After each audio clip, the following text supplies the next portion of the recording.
Hi everyone, good morning and welcome back to another day of my life.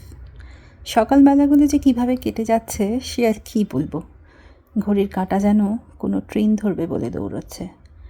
কেমন যেন আরেকটু হলেই miss হয়ে যাবে, এমন একটা ব্যাপার। ওই কথাই বলে না যে সময় কারোর জন্য থেমে থাকে না, সত্যিই তাই। সবটা সময় মতন যেমন হতে হয়, আবার কেমন যেন যখন যেটা হওয়ার সময় তখনই সেটা হয়, না তার একটু আগে আর না তার একটু পরে। তবে সময়ের সাথে কিন্তু এগিয়ে যেতে হয় আর চেষ্টাটাও করে যেতে হয়, ওই এফর্টটা দিয়ে যেতে হয়, এই আর কি। আর আমরা তো সবাই এইটুকু তো জানি যে এফর্ট হ্যাজ নো সাবস্টিটিউট, তাই না? আজ একটা শনিবার আর মাছ রান্না করছি।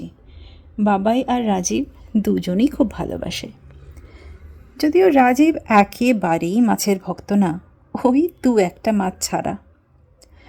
আদা, পেঁয়াজ, রসুন, টমেটো সব কিছু দিয়ে, আলু দিয়ে ওই কালিয়া মতন একটু বানাচ্ছি। আজ আর অন্য কিছু রান্না করিনি, শুধু মাছের ঝোল, ভাত। আমাকে একটু বেরোতে হবে যে আবার,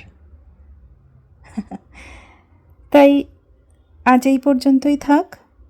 পরের একটা মিনি ব্লগে তোমাদের সাথে আমার আবার কথা হবে। বাই।